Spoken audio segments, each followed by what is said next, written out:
You didn't know exactly who was going to be here. How did you sell the organization? What did you tell to him without knowing exactly who we might be playing with? Well, I sold him on the organization that, obviously Mr. Alexander, his competitiveness, and if you go over about 20 years he's on the team, we have one of the top 5 records in the league, top 3 defense, multiple championships. Not many organizations can put an organization like that in front of a player, and I'm always proud to sell it, and I'm also always proud to sell our fans and our city.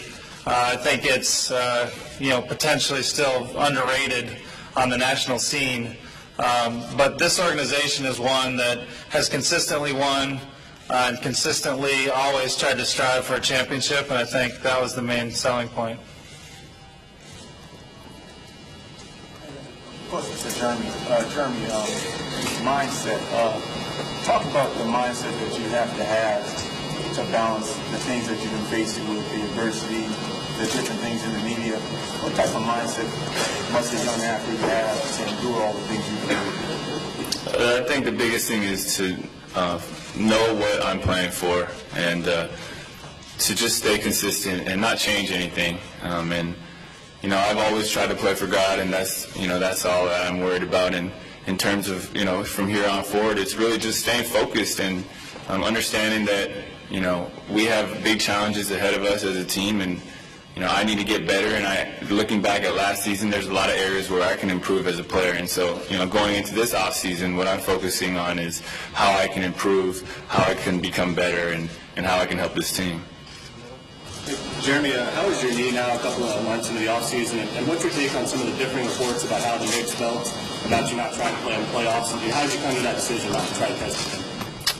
My knee is feeling better, and I'm almost at the point where I have all the speed and explosiveness from before, and that's in terms of addressing is similar to what I said in the Sports Illustrated article. It was just I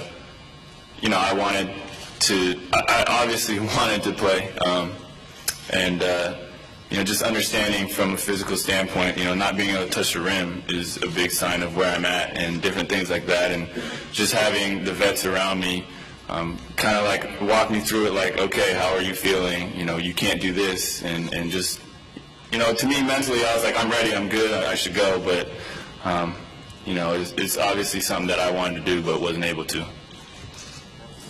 This is for both Daryl and Jeremy. Which is the better school, Harvard or MIT? Harvard. MIT.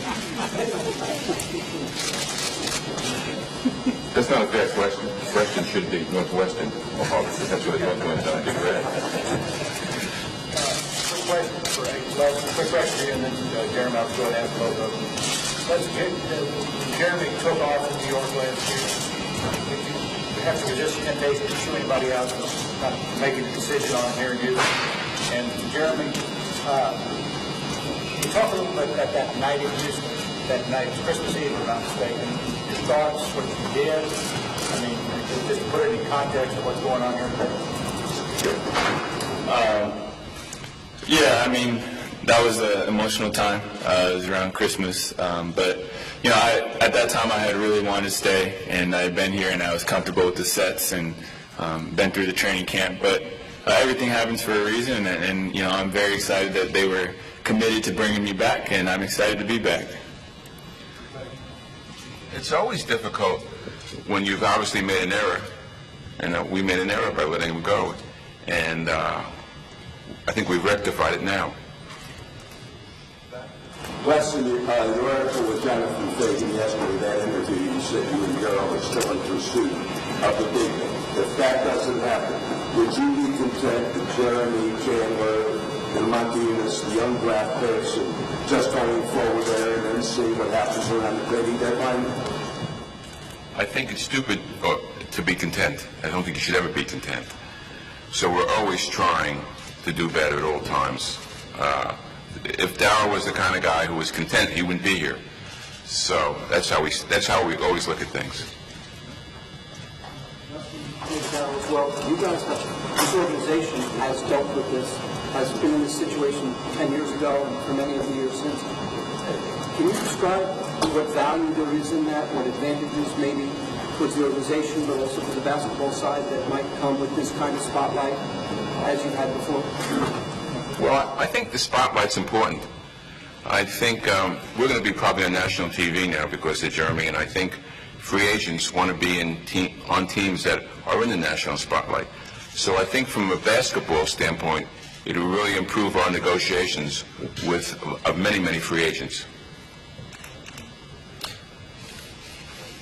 Jeremy, how disappointed were you in Carmelo and JR's comments? Do you think it's fair that the players on the league talk about this potential contract?